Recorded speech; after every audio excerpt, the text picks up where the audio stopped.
We need a reset, and we need to reset. Mr. President, in your absence, I congratulate you on your assumption of this chairmanship of the General Assembly.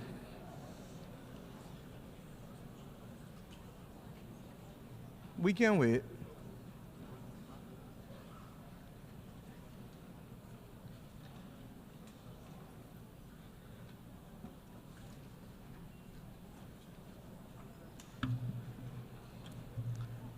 As I said, Mr. President, we need a reset, and we need to reset.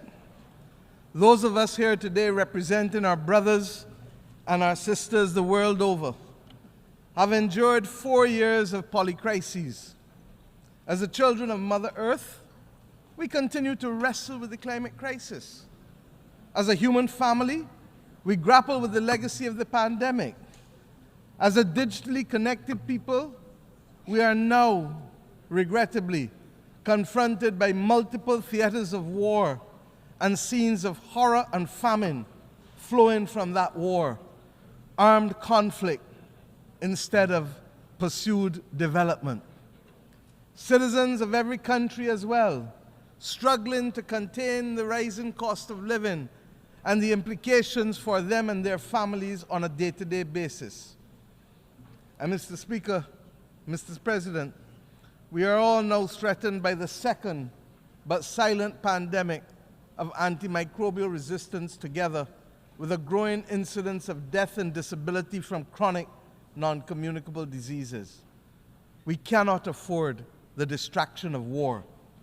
If ever there was a time to pause and to reset, it is now. Collectively as an international community, and individually as leaders in each of our countries, we must now deliver new opportunities and solutions to these crises which dampen economic growth, which restrict the ambitions of our people and numb our sense of the beauty and goodness that the world ought to be offering because it has it to offer. The reset for which I am calling, and indeed all of our citizens are demanding, must see an end to all forms of discrimination. That rules and institutions today exist which create first and second class citizens, as we have said from this podium year after year, depending on your nation of origin, militate against the trust and the credibility and the hope, and it fosters a crisis of confidence in the existing international order, which must become inclusive and responsive for all. More than any other complaint from this podium has been the disparity in treatment and the inability to be able to have fair and transparent treatment for all that would lead to the trust necessary for us to solve the problems of our times that are truly beyond man-made causes. Neo-colonialist structures that perpetuate and reflect an old world order characterized by racism and classism and misogyny, while ignoring the legitimate aspirations of billions, will not help to foster the hope or trust that is necessary to meet these polycrises. We must ensure that the global institutions give developing countries, especially small vulnerable states like my own, or vulnerable middle-income countries, seats at the table of decision-making where we can be seen, heard, become active agents in our own cause, and lead our own development paradigms. My friends, we are reminded that 2024 is the final year of the United Nations Decade for the People of African Descent. Much has been achieved, but the recognition, the justice, and the development for people of African descent that was promised by this decade has, to say the least, not yet been fully realized. And it is for this reason that the Caribbean community joins the growing chorus, and my own country in particular, for the immediate proclamation of a second decade to complete the unfinished work and address the matter of reparations for slavery and colonialism.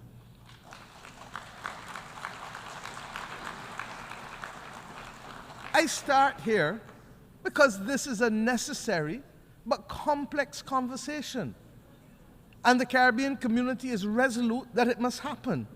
Its resolution lies, and I want to be very clear, its resolution lies in a multi-generational approach, in the same way that the £20 million sterling debt that was incurred by the British government only was repaid in this 21st century, almost 200 years later.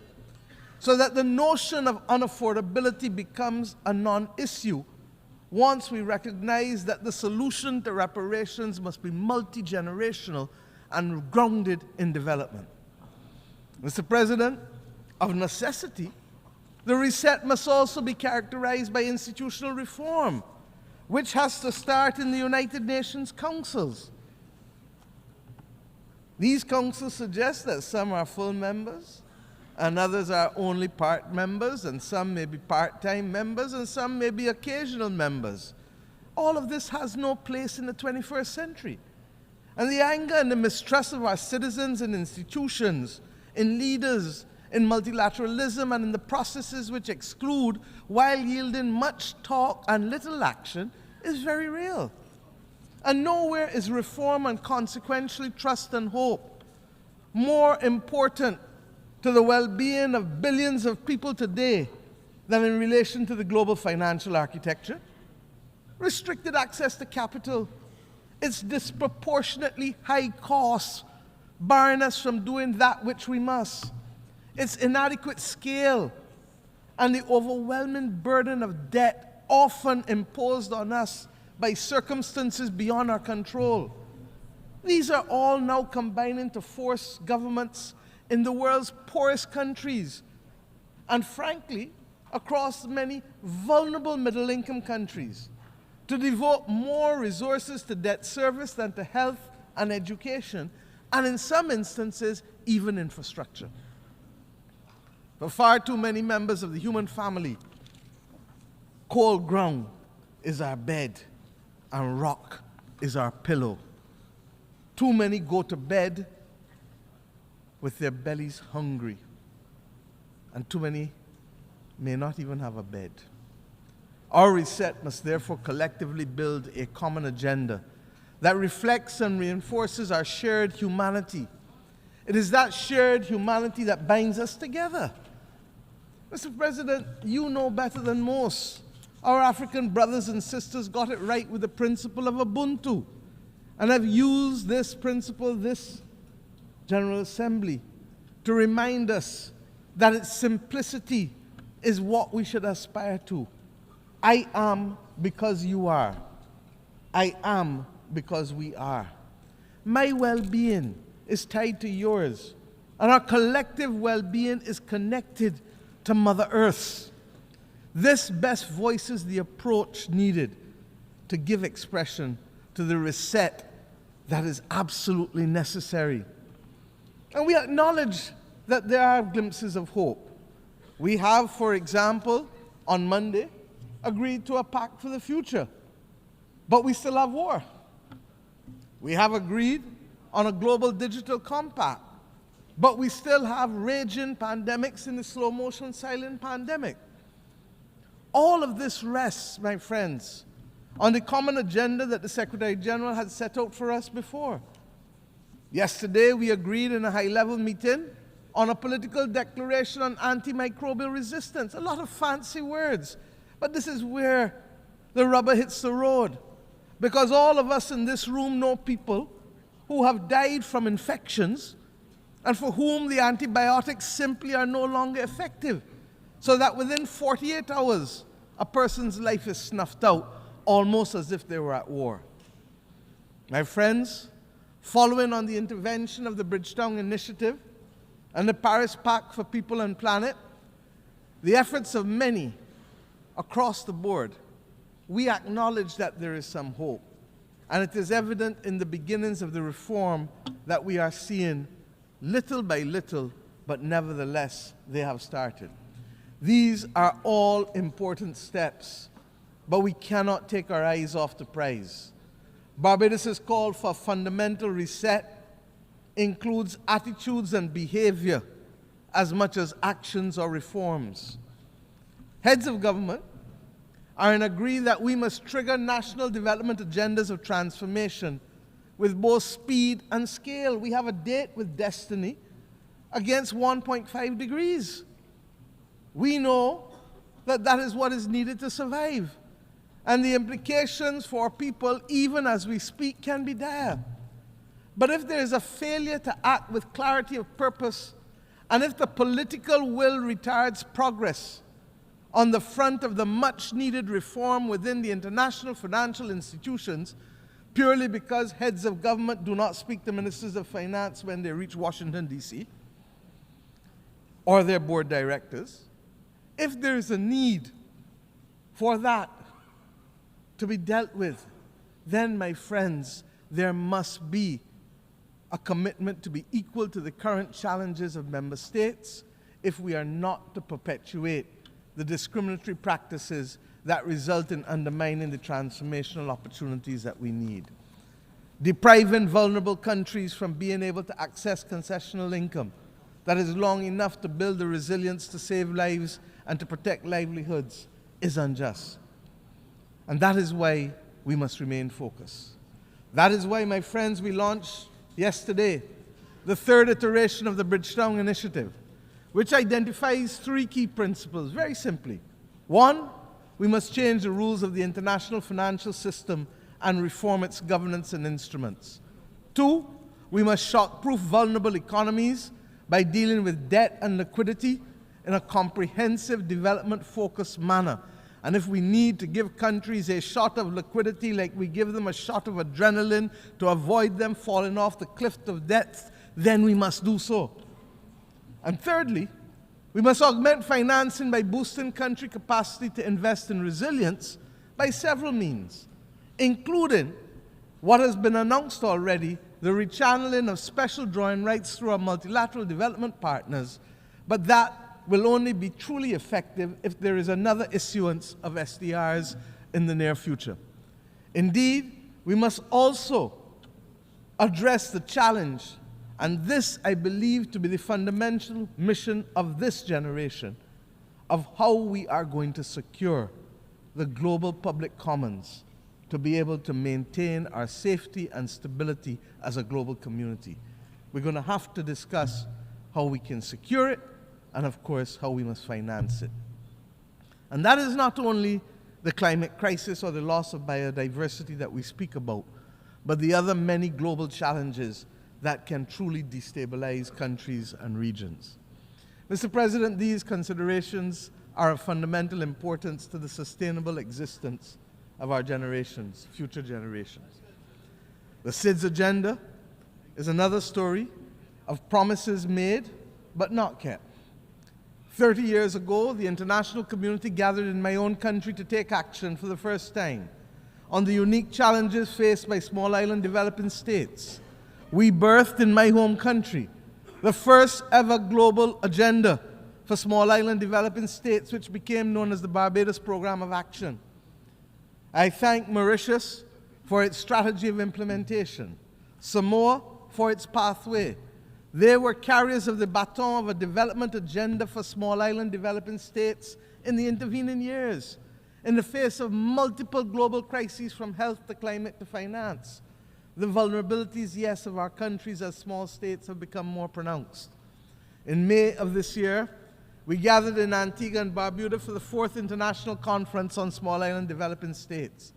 And I call on the international community and the multilateral system to let us work together to ensure that the promise created in Bridgetown in 1994 is delivered and realized through the Antigua and Barbuda Agenda for SIDS 2024, otherwise known as ABBAS.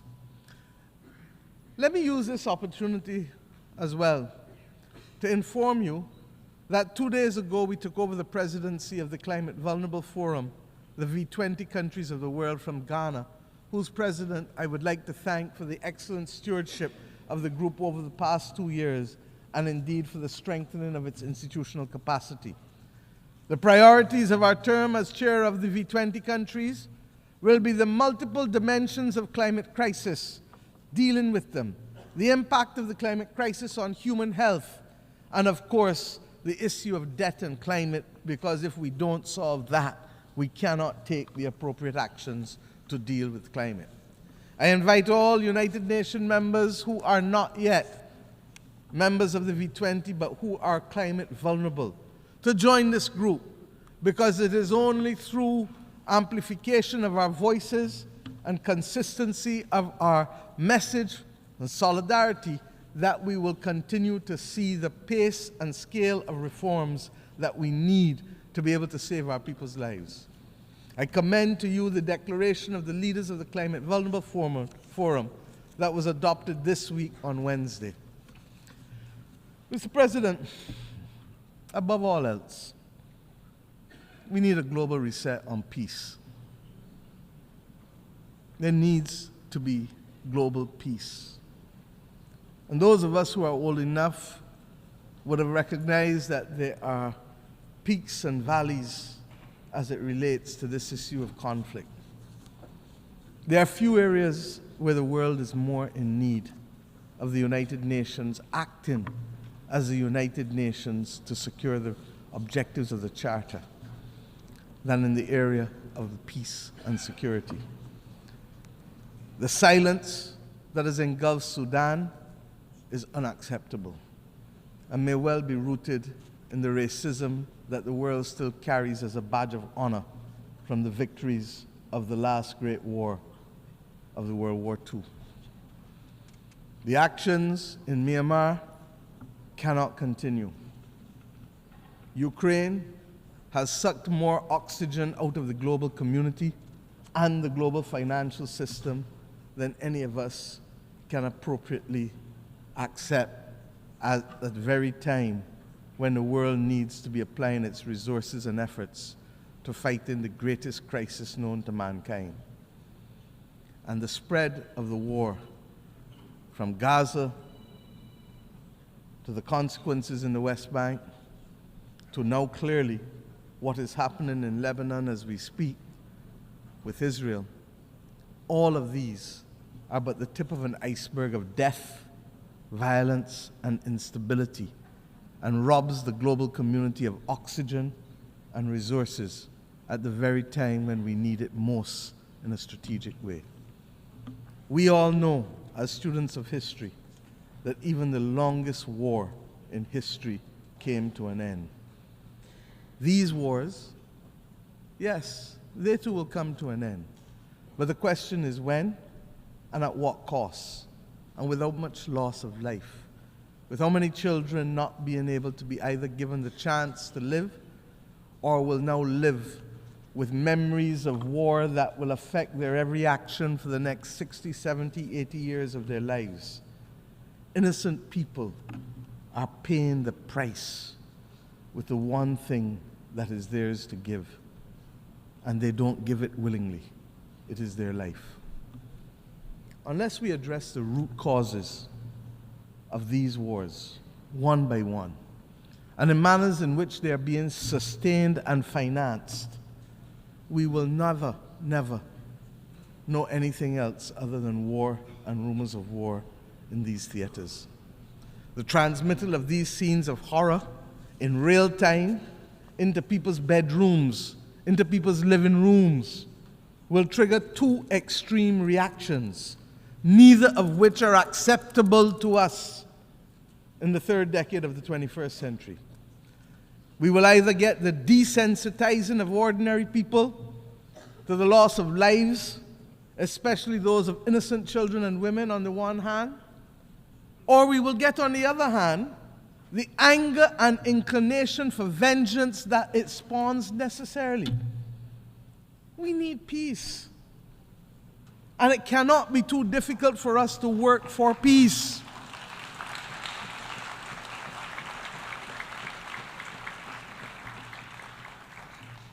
It is the same Bible that tells us in the stories of the Old Testament, much which has guided many people across this world. But when we turn from the Old Testament to the New Testament, it is Romans that says to us, "Vengeance is mine, saith the Lord," not any country, not any human being. so that the Bible can't be used as a convenient aid when it suits us and rejected when it doesn't. In the midst of this maelstrom, we were very clear. My country took the step this year of recognizing and establishing diplomatic relations with the state of Palestine, in spite of having supported a two-state solution since 1969.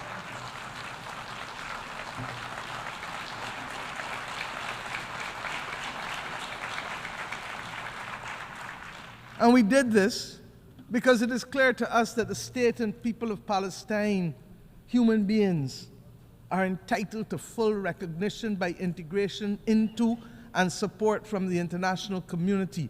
The Charter does not say we the people, with the exception of any one group from any one part of the world.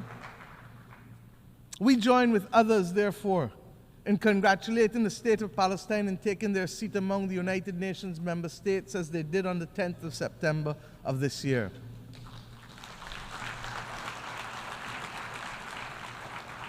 And let me be clear, we condemn the actions of Hamas on October 7th. But we equally and strongly deplore the humanitarian catastrophe in Gaza, which is the result of the disproportionate use of force by Israel. There's no justification for it. And that is why treaties exist governing the rules of engagement for war. Because we as human beings learned better and know better and committed to better. A two-state solution, no matter how elusive it may appear to be now, is the only answer. And I've said already this week that we have known difficult battles in mankind's history. But when we were in it, we didn't think we could achieve it. But we did. We abolished slavery. We removed apartheid in South Africa. These battles are not beyond our creativity, our capacity, and our resilience to resolve them. Similarly, we insist that the killing in Ukraine really has to stop. The people of Ukraine must be allowed to live within the internationally recognized boundaries of their state in peace and freedom from the threat of use or force. And as I said, it is sucking too much oxygen out of the global financial system, and countries that should be the beneficiary of aid are being told that they may have to wait in the interest of the defense of others because of war. I say to us truly, there has to be a singular commitment to build a peace. Truly. Mr. President, my own region has not escaped the scourge of instability and violence. The Americas do not constitute today a theater of war. But we are today witnessing, for some years now, an unprecedented escalation in the number and caliber of assault weapons which are finding themselves in the hands of criminals who are wreaking havoc on the legal systems and our societies, particularly in the small island developing states of the Caribbean and indeed in the wider states of Central and Latin America. This scourge caused by guns manufactured in the United States of America primarily also requires a fundamental reset. The right of persons to bear arms in countries not engaged in military conflict should not be an opening to accept as legitimate the presence of assault weapons in countries. It is simply not right. There is no place for assault weapons in our societies. I turn now to the fate of the people of Haiti, which continues to be of major concern to our people in the Caribbean region. The global community now has an opportunity for an essential reset with how it addresses its relationship with Haiti, and which has been born in all kinds of semi and partial concern over the course of the last few decades. We continue to have it as a recurring decimal because we have failed to solve the problems and put them on a sustainable path to development for its people. What is needed is transformation of our sister nation. And yes, we must provide first and foremost security, but transformation must be its handmaiden. The government and people of Haiti need the full support of the international community not just in the short term, but in the long term. And yes, this starts by extending the mandate of the Multinational Security Support Force, escalating the work of the United Nations, deploying all the tools of bilateral, regional, and global cooperation, not excluding countries who want to participate for spurious reasons, ensuring that those of us who can step up to the plate by significantly increasing the pledge funds that we do so, because we know that it takes cash to be able to deploy the forces and the police necessary to help with the restoration, so that Haitian mother or that Haitian child can go about their day-to-day life without fear of being assaulted or killed or being denied the right to work because of their simple fear of walking the streets. The Caribbean community has been working hard this year to support our largest member state. And in the early part of the first few months of this year, we met on Haiti almost 3 to 4 times a week to guarantee the stability that we ask you now to help us secure. We thank the efforts of the Eminent Persons Group of former CARICOM prime ministers who were on the front line of helping to resolve this complex problem day in and day out, so that we could find a political consensus for Haiti. That Haiti had at this General Assembly both the interim president of the Transitional Council and Prime Minister Corneille is a remarkable achievement given where Haiti was in February of this year. Let them continue on a path, please, of securing their future.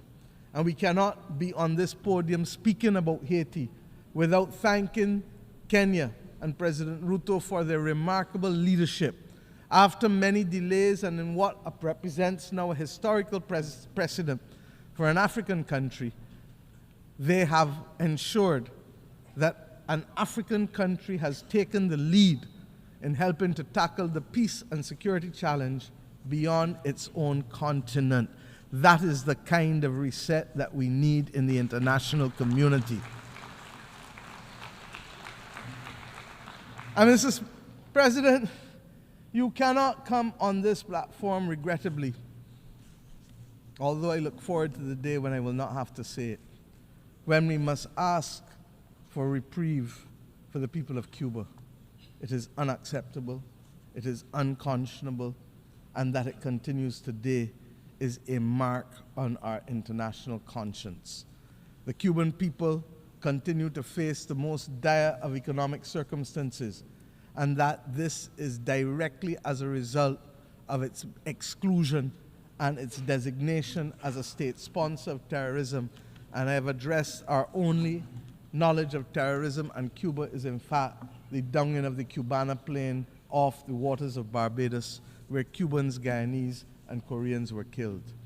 My friends, Cuba has been a valuable partner stepping up for us when it has mattered most, by the provision of nurses and doctors in pandemics, and by the provision of other essential workers when the global community needed it and when people needed to be liberated in Southern Africa.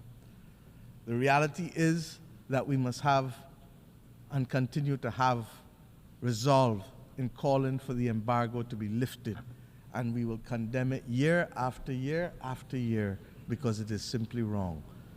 As we say so, we pray that the people of Cuba, as they determine what damages they have found from Hurricane Helen, as well as we pray for the people of Florida, who clearly are going to spend the next few days identifying the damage as a result of a hurricane that hit Category 4 when it reached Florida. This is the climate crisis that we speak about. The people of Nigeria are still counting the bodies with respect to the floods that took place there. We have hard work to do. In our own Caribbean region, Beryl literally decimated the islands of Carriacou and Union Island, and indeed would have affected Grenada and St. Vincent more broadly. Jamaica and my own country's coastal infrastructure was significantly affected, with our fishing industry, 90% of it being decimated. This season of superlatives with its floods and droughts, its hurricanes and fires, will take the lives and livelihoods of too many. The climate crisis is hitting us almost weekly across the globe. The deniers of the climate crisis, they too need a reset that will admit of the absolute necessity of collective action by the global community to save our way of life and our planet.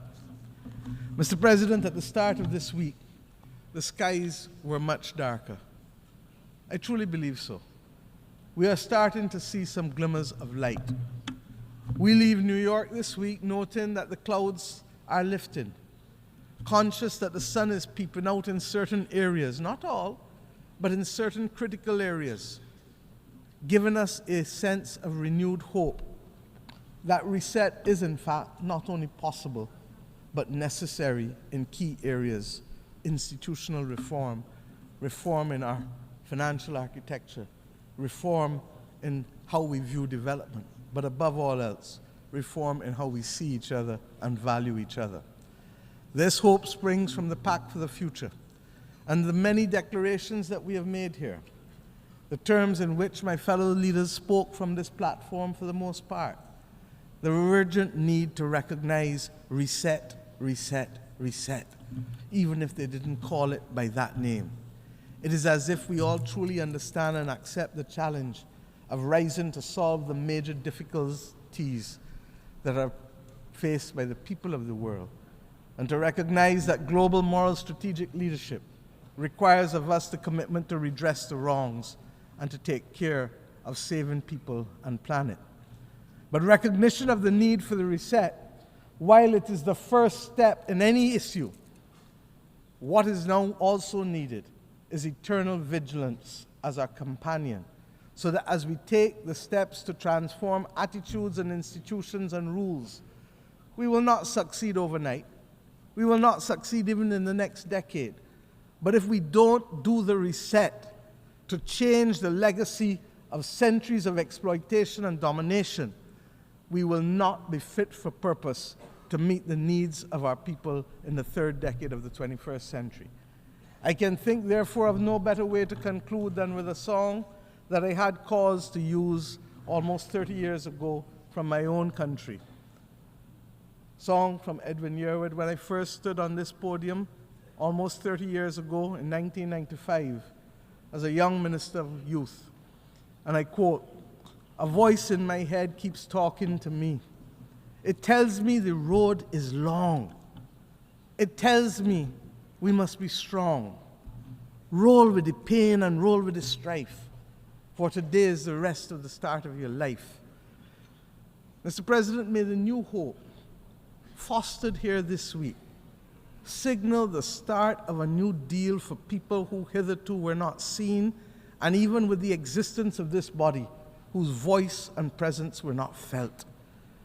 These people have been recognized too often, and these countries, as mere statistics, and not with the human dignity that is their birthright, or the human dignity that is the conferred right from these United Nations. Mr. President, I thank you.